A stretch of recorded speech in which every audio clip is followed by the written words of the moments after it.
Assalamu alaikum wa rahmatullahi wa barakatuh. This series is going to help you guys, inshallah, to understand how fiqh works at a deeper level. So if you guys enjoy fiqh, or maybe you study fiqh, but you haven't really satiated that internal desire of yours to really understand how the mujtahidun, how the fuqaha understood, how their thinking worked.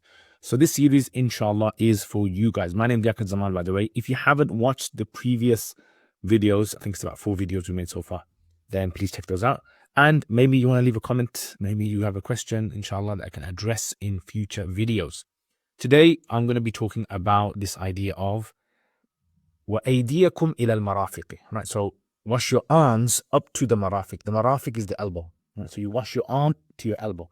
The question is the elbow considered to be part of the wudu or not? Right, so do you wash the elbow? What if you missed it out? Is your wudu done? Same goes for the ankles as well. So the ayah mentions the arjulakum ila al-ka'bayn, so washing the feet up to the ankles. Now, the question over here would be that what's the significance of ila over here? So does the word ila in the Arabic language come for including what comes after it, or is it just simply up to and not including? This is where scholars differ on this issue now. So you have one of the students of Imam Abu Hanifa rahimahullah, his name is Imam Zufar. His argument was that the elbows are not included in washing of the arm and the ankles in the feet. Reason being is because he says that the ila over here comes for up to. And the other Hanafis, on the other hand, say no. They all say that the elbows have to be washed because there's many narrations where the elbows are included in the washing. And, you know, it's kind of like the cutoff point after the elbow. Later Hanafis, they tried to discuss this issue and they tackle the issue in different ways because we don't really have, from the early Hanafis, we don't have the workings behind their opinion on this particular issue. Right? So they've mentioned their views, but the working on this issue, as in the mechanics behind this issue, why is this the case? This is where the Hanafis differ on this. So later Hanafis, for example, Sahib al-Hidayah, who wrote the Hidayah, the commentary of Quduri and Bidayah or Quduri, he actually mentions that the whole discussion of the ilah is this idea of how does ilah work with the context of what it comes in, right? So they bring the Zufar's argument, and the Zufar's argument, they bring it with another verse of the Quran. So they say, Allah in the Quran, when he mentions fasting, he says, once you have started your fast, ثُمَّ أَتِمُّ الصِّيَامَ إِلَى اللَّيْلِ, then complete the fast, أَتِمُّ الصِّيَامَ إِلَى اللَّيْلِ, to the night. And he says, well, everyone agrees that the night is not included in the fast. So the word to over here, to the night, meaning fast up to and not including the night. And that's, he says, well, if that's the case over there, why can't we use it over here? And we say, well, the elbows are not included. Well, if you want to wash them, that's fine. But if you didn't wash them, your wudu would still be complete. That's the argument that he used. And they use some fancy words like, ghaya, right? I'm not going to use these fancy words. I'm just going to use simple words to get you guys to understand what this actually means. So he says elbows are not included. The other Hanafi, so Sahib al-Hidayah has mentioned a justification for the other Hanafis. And this is something that you got to get used to in Hanafi madhab. In the Hanafi school, what tends to happen is Abu Hanifa or his students might say something, and then later Hanafis, maybe it's been passed down to us through an oral tradition. So we have views that are mentioned in the books, right? So Imam Muhammad's books, for example, the Jami al-Saghir, the Jami al-Kabir, Sir al-Saghir, Sir al-Kabir, al-Mabsut, al-Asl, and Ziyadat. These 6 books are known as the al-Zahir al-Riwayah. And then besides these 6 books, you have other books which they have mentioned, and those are known as the Ghair Zahir Riwayah. So just like in the written books, we have Hanafi views and maybe some evidences of how they derived mentioned in those books. We also have Hanafi views that have been passed down orally as well. So we know this. So, you can imagine Imam Tahawi was the student of Imam Muhammad. And so what happens basically is there must have been lessons where they've mentioned their evidences, and then those evidences have been passed down. So we have, for example, like Sahib al-Hidayah, he mentions one possibility of how the evidence can be tackled. And this is very important to understand, because when we study books like Hidayah, we have to understand sometimes the evidences were mentioned later. right? So you get, for example, Sahib al-Ikhtiyar, right? He actually doesn't take the Sahib al-Hidayah's approach in how to tackle the elbow issue.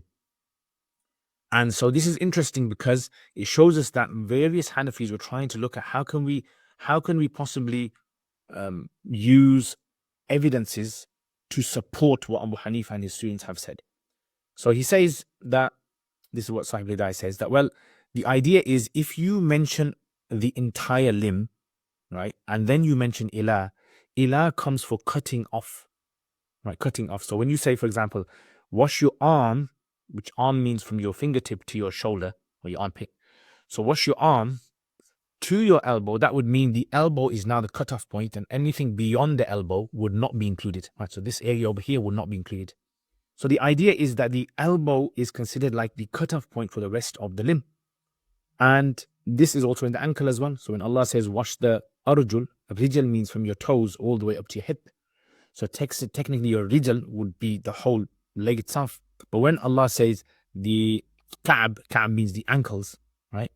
And by the way, the word ka'ab and mirfaq are also specific words, khas words, right? We know what they mean and have exact meaning. So we don't need an explanation for what these actually mean.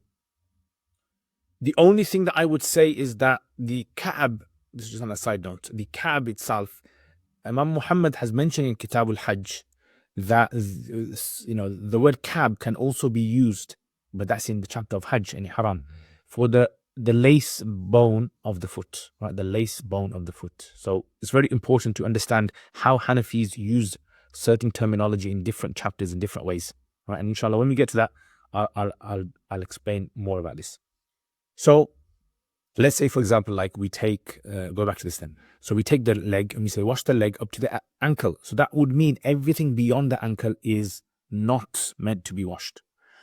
And then the elbow is the same. So this is known as the dropping of the end point, right? The dropping what's after the end point, right? So the dropping of what's after the end point would mean from the elbow, all this upper arm, the bicep, the shoulder, all of that has now dropped. You don't need to wash that part. However, if the word ilah is used with an action that can be stretched, an action that can be stretched, so you can carry on doing it, So for example, like fasting is a good example. If you said to someone fast, they can fast for 1 minute, they can fast for an hour, because fasting simply means staying away from food, drinking, and intimacy. So because that's an action that can be prolonged and stretched as long as you like, the word ilah over there would mean the cutoff point now.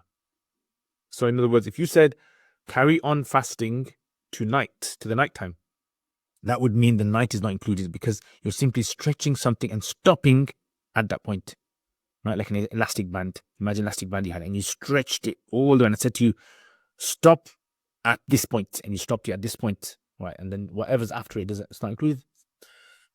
So this, and I'll give you another example. This is an example I give students as well, which is, let's say, for example, there is a road and this road has houses on there. And I give you leaflets and I say to you, I want you to post this entire road up to house number 50. So the question would come, is house number 50 included in there or not? So we know house number 51 onwards is not included, but is house number 50 included? Because I said up to house number 50, right? So the rule, remember, is that if the entire thing is mentioned and you mention ilah, whatever that ilah is mentioned with will be included, and then everything after it is cut off. So 50 will be included and everything else is cut off. But if I said to you this, start leafleting from number 1 to 50. Start leafleting from door number 1 to door number 50.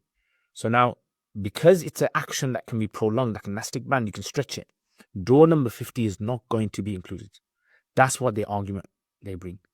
Now let's reverse back now. So let's go back to this. So this word ilah in the Arabic language is what we call a harf, right? So it's a harf ma'ani. They call it harf ma'ani in the books of usul.